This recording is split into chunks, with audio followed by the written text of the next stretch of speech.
Nebula maths के इस video में हम लोग वृत्त की छेदक रेखा, स्पर्श रेखा, स्पर्श बिंदु को समझेंगे और इस चैप्टर पर आधारित महत्वपूर्ण प्रश्नों को भी हल करेंगे। बोर्ड पर 3 चित्र दिए गए हैं, 1, 2 और 3। तीनों ही चित्रों में एक एक वृत्त और एक एक रेखाएं दी गई हैं। पहले वाले चित्र में वृत्त अलग है और रेखा अलग है, इनका कहीं भी मेल मिलाप नहीं हो रहा है। ऐसी रेखा को बोलते हैं अप्रतिच्छेदी रेखा। दूसरे चित्र में ये रेखा वृत्त को 2 बिंदुओं, देखिए यहाँ पे और यहाँ पे काटती हैं, यानी प्रतिच्छेदित करती हैं। ऐसी रेखा को ही बोलते हैं छेदक रेखा या छेदिका। किसी वृत्त की छेदक रेखा वह रेखा होती है जो वृत्त को 2 बिंदुओं पर प्रतिच्छेदित करती हैं, यानी काटती हैं। और तीसरे चित्र में हम देख रहे हैं कि रेखा वृत्त को बाहर ही एक बिंदु पे यहाँ पे छूते हुए, टच करते हुए, यानी स्पर्श करते हुए निकल जा रही है। ऐसी ही रेखा को बोलते हैं स्पर्श रेखा। किसी वृत्त की स्पर्श रेखा वह रेखा होती है जो वृत्त को केवल एक बिंदु पर प्रतिच्छेदित करती है, यानी वृत्त के एक ही बिंदु से मिलती है। देखिए ये P बिंदु इस रेखा पर भी है और वृत्त पर भी स्थित है, यानी छेदक रेखा वृत्त के 2 बिंदुओं पर मिलती है और स्पर्श रेखा एक बिंदु पर मिलती है। यहाँ हम लोग रेखा की बात कर रहे हैं और हम जानते हैं कि रेखा की लंबाई असीमित होती है, इसलिए जब भी हम रेखा का चित्र बनाएंगे तो दोनों तरफ तीर का निशान जरूर लगाते हैं। देखिए यहाँ लगा हुआ है। छेदक रेखा को अंग्रेजी में सेकंड बोलते हैं और स्पर्श रेखा को टेंजेंट बोलते हैं। आपने त्रिकोणमिति में sine theta, cos theta, tan theta, cot theta, sec theta और कोसेक थीटा को पढ़ा है। उसमें जो टैन थीटा और सेक थीटा आते हैं वो इन्हीं टेंजेंट के शुरू के 3 अक्षर और सेकेंड के 3 अक्षर लिए गए हैं। नेबुला मैथ्स के त्रिकोणमिति वाले वीडियो में सभी त्रिकोणमितीय अनुपातों का नामकरण कैसे हुआ है इसको डिटेल में समझाया गया है। आप लोग चाहें तो वीडियो को देख लीजिएगा। आइए अब हम लोग यहाँ समझते हैं। छेदक रेखा और स्पर्श रेखा को हम चूड़ी और इस पेंसिल की सहायता से समझ सकते हैं। यदि चूड़ी को हम वृत्त मान लें और पेंसिल को रेखा मान लें, तो अगर इस तरह से हम पेंसिल को वृत्त पे टच कराएं, अलग अलग बिंदुओं पर भी करा सकते हैं, ये सभी स्थितियां स्पर्श रेखा का आभास दे रही हैं। अब इसी पेंसिल को यदि चूड़ी के साथ इस तरह से सेट कर दें तो हम देख रहे हैं कि पेंसिल चूड़ी से 2 बिंदुओं, एक यहाँ पे और एक यहाँ पे मिल रहा है और इस तरह से ये अवस्था छेदक रेखा का आभास करा रही है। अब प्रश्न ये पैदा होता है कि एक वृत्त की कितनी छेदक रेखाएं हो सकती हैं।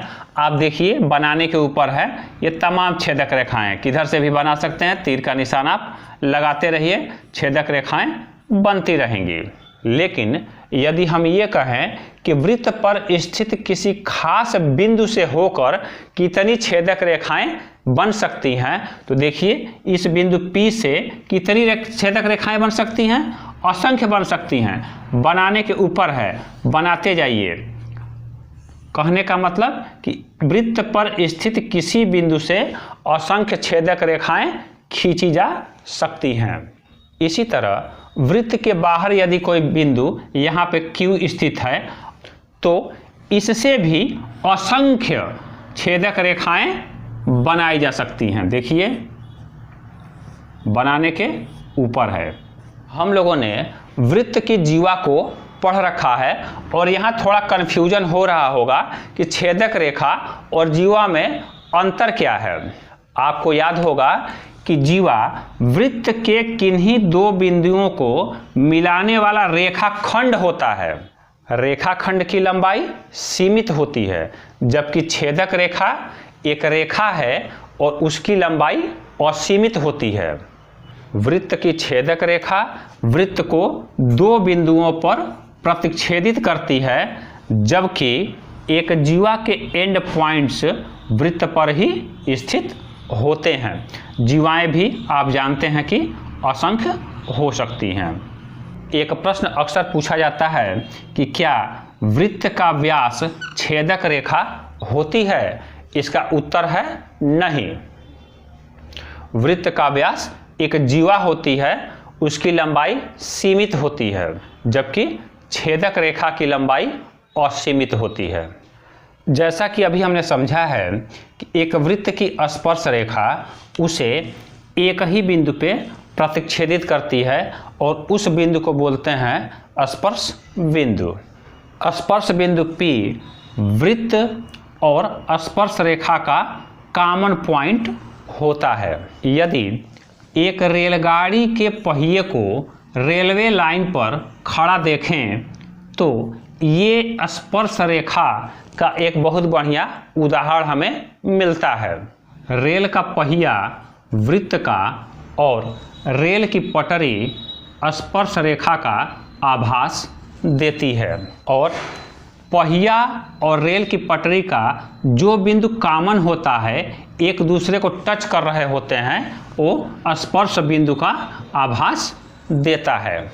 इसी तरह एक साइकिल के पहिए को सड़क पर सीधी लाइन में चलाया जाए तो भी हमें वो सीधी लाइन एक स्पर्श रेखा का आभास कराती है, और पहिए का जो पॉइंट जमीन के संपर्क में होता है वो स्पर्श बिंदु कहलाएगा।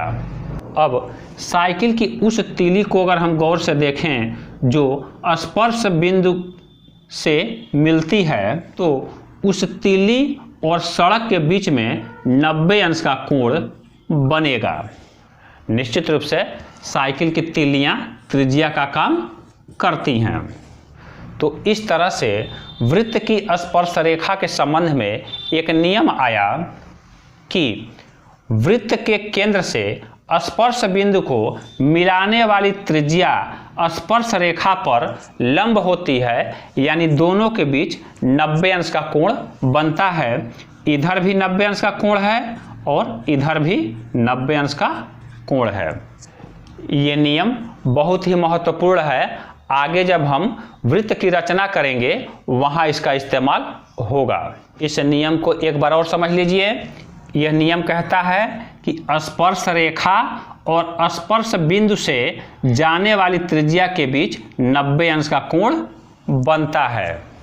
एक निश्चित बिंदु से किसी वृत्त पर कितनी स्पर्श रेखाएं खींची जा सकती हैं?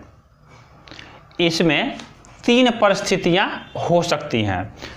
दिया गया वो खास बिंदु यदि वृत्त में अंदर कहीं स्थित है तो इस अवस्था में एक भी स्पर्श रेखा नहीं खींची जा सकती है, क्योंकि कोई भी रेखा इस बिंदु से होकर जाती हुई खींचेंगे तो वो छेदक रेखा हो जाएगी। देखिए, कहीं से भी खींचेंगे ये छेदक रेखा ही होगी, वृत्त को कहीं स्पर्श नहीं करेंगी। दूसरी स्थिति हो सकती है कि वो खास बिंदु वृत्त पर कहीं स्थित है। मान लीजिए यहाँ पर है। वृत्त पर स्थित बिंदु से केवल एक ही स्पर्श रेखा खींची जा सकती है। देखिए, ये P बिंदु से होकर जाने वाली कोई दूसरी रेखा खींचेंगे तो निश्चित रूप से थोड़ी सी तिरछी हो जाएगी और ये छेदक रेखा बन जाएगी। यानी वृत्त पर स्थित किसी बिंदु से वृत्त पर केवल एक ही स्पर्श रेखा खींची जा सकती है। अब यदि दिया गया बिंदु वृत्त के बाहर स्थित है, तब इस बिंदु से इस वृत्त पर कितनी स्पर्श रेखाएं खींची जा सकती हैं? इस बिंदु को नाम दे देते हैं P। देखिए, एक स्पर्श रेखा इस तरह से हम खींच सकते हैं और दूसरी वाली इस तरह से खींच सकते हैं। इन दोनों के अलावा तीसरी स्पर्श रेखा नहीं बनेगी। यानी वृत्त के बाहर स्थित बिंदु से वृत्त पर दो स्पर्श रेखाएं खींची जा सकती हैं। इस चित्र में हम मान लेते हैं कि पहली वाली स्पर्श रेखा वृत्त को R बिंदु पर और दूसरी वाली स्पर्श रेखा वृत्त को T बिंदु पर स्पर्श करती है। यानी R और T स्पर्श बिंदु हैं। वृत्त के बाह्य बिंदु P और स्पर्श बिंदु R के बीच की दूरी को वृत्त के स्पर्श रेखा की लंबाई कहते हैं। यानी रेखाखंड PR की लंबाई स्पर्श रेखा की लंबाई होगी। इसी तरह PT की लंबाई भी स्पर्श रेखा की लंबाई होगी। साथ ही किसी वृत्त पर बाह्य बिंदु से खींची गई स्पर्श रेखाओं की लंबाई आपस में बराबर होती है। यानी PR बराबर PT। P से R की जितनी लंबाई होगी उतने ही P से T की लंबाई होगी। दोनों स्पर्श रेखाओं की लंबाइयाँ आपस में बराबर होती हैं। इन्हें हम लोग अब समझेंगे।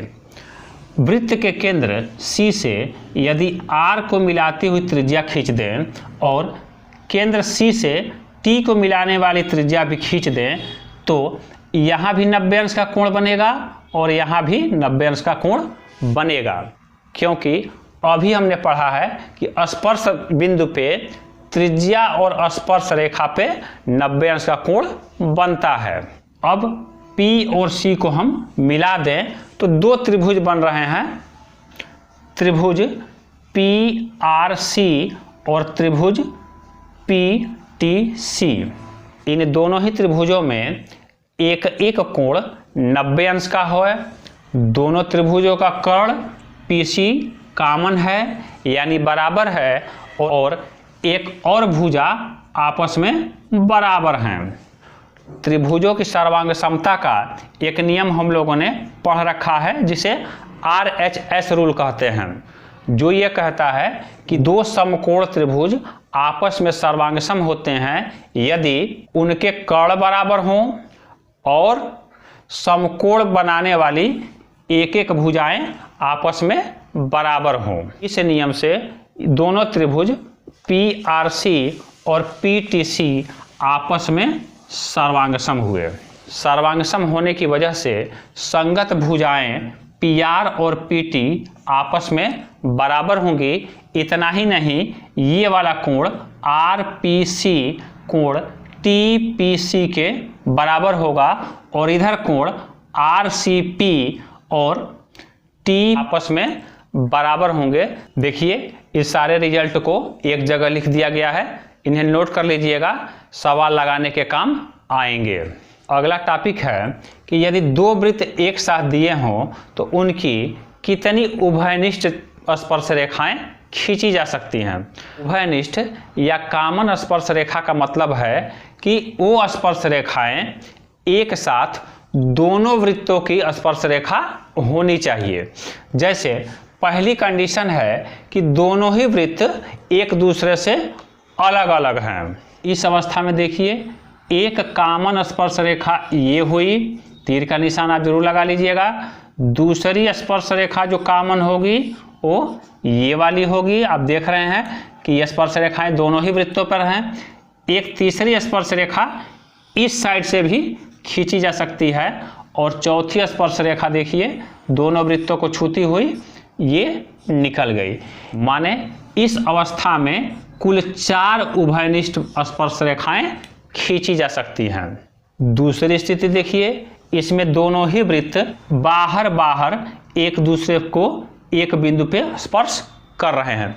इस अवस्था में देखिए एक कॉमन स्पर्श रेखा यूं खींची जा सकती है, दूसरी वाली यूं खींची जा सकती है और तीसरी वाली कॉमन रेखा देखिए ऐसे जा रही है।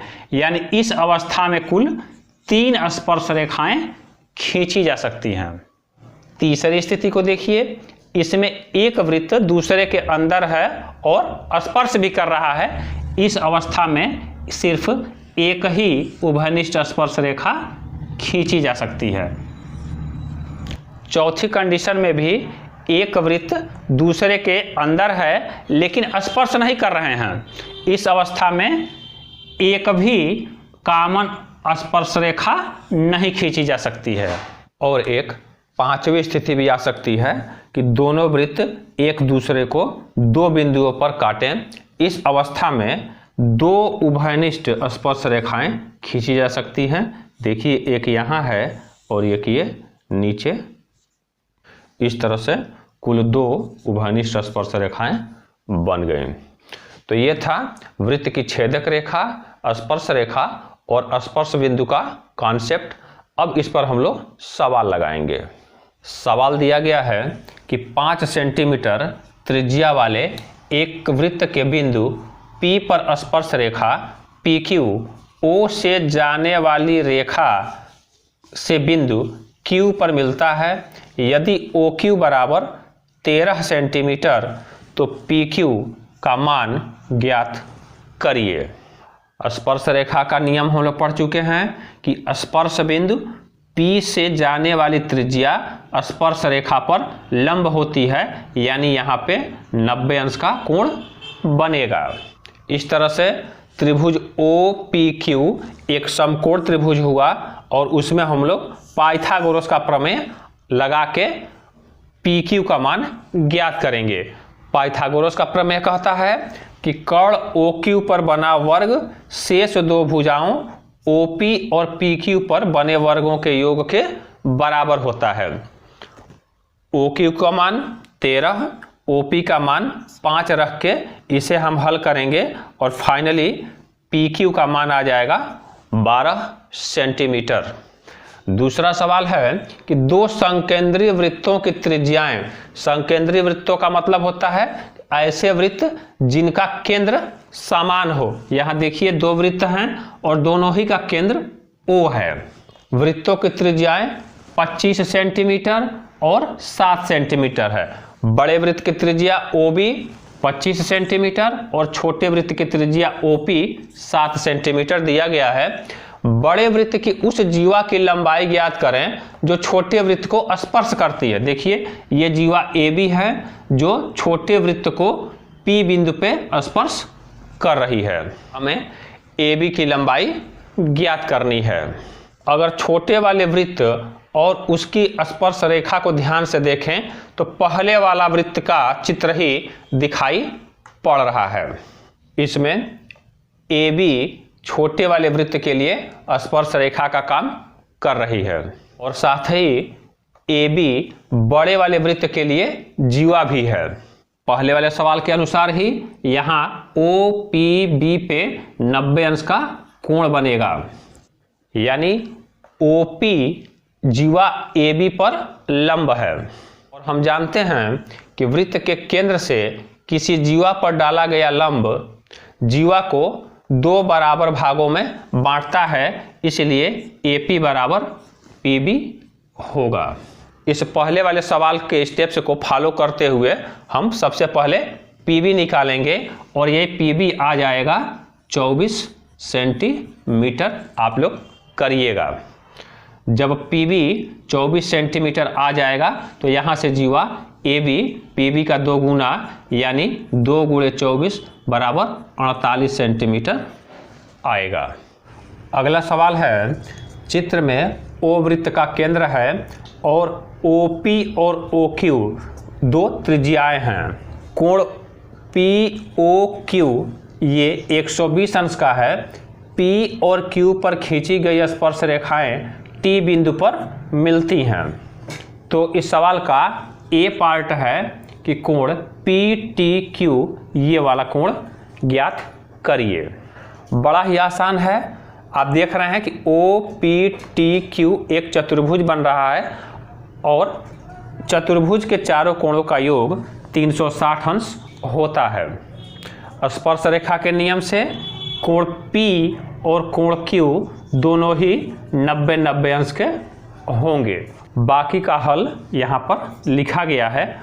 कोण PTQ 60 अंश का आ जाएगा।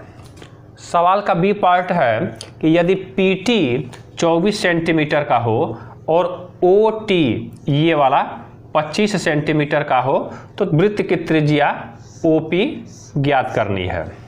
ये भी बहुत आसान है।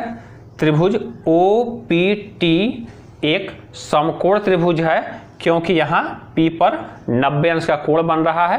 पाइथागोरस का प्रमेय लगाएंगे और OP ज्ञात कर लेंगे, 7 सेंटीमीटर उत्तर आएगा। अभी हमने यहाँ पे जो सवाल पढ़ा है उसका विपरीत सवाल मैंने बना दिया है। अब यदि कोण PTO 30 अंश का दिया हो तो हमें ज्ञात करना है कि कोण POQ कितने अंश का होगा। इसे आप लोग खुद लगाइएगा और उत्तर आएगा 120 अंश। अगले सवाल को देखते हैं। चित्र में T' केंद्र O वाले वृत्त की स्पर्श रेखा है। PQ व्यास है, PR जीवा है और PQR निकालना है।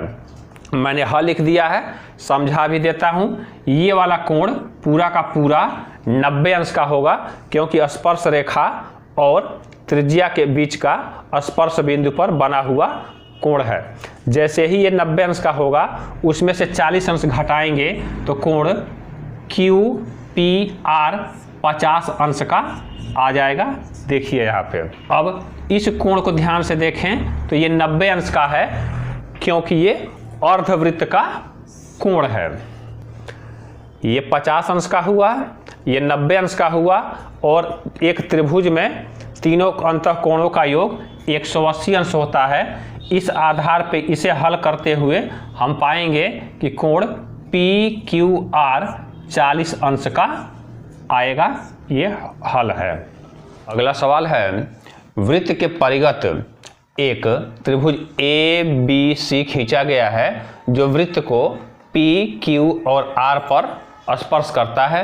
यदि AP 6 centimetre, BQ 7 centimetre, CR 8 centimetre का है तो त्रिभुज का परिमाप ज्ञात करना है। बड़ा आसान लेकिन महत्वपूर्ण प्रश्न है। चूंकि वृत्त पर बाह्य बिंदु से खींची गई स्पर्श रेखाओं की लंबाई बराबर होती है। यहाँ आप देख सकते हैं कि A एक बाह्य बिंदु है जिससे 2 स्पर्श रेखाएं खींची गई हैं, इसलिए AR और AP की लंबाई बराबर होगी। AR भी 6 सेंटीमीटर का ही हो जाएगा। इसी तरह BP की लंबाई BQ के बराबर 7 सेंटीमीटर की होगी और CR और CQ बराबर होंगे, इसलिए CQ भी 8 सेंटीमीटर का ही होगा। अब त्रिभुज का परिमाप निकालना है। हम जानते हैं कि त्रिभुज का परिमाप तीनों भुजाओं AB, BC और CA का योग होता है। AB हो जाएगा AP और BP का योग यानी 6 + 7 सेंटीमीटर। BC हो जाएगा 7 + 8 सेंटीमीटर और CA हो जाएगा 8 + 6 सेंटीमीटर का और इन्हें जोड़ेंगे तो आ जाएगा 42 सेंटीमीटर त्रिभुज का परिमाप। उम्मीद है कि ये वीडियो आपको पसंद आया होगा। अगले वीडियो में हम लोग वृत्त पर स्थित बिंदु और वृत्त के बाहर स्थित बिंदु से स्पर्श रेखा खींचना सीखेंगे। बहुत बहुत धन्यवाद।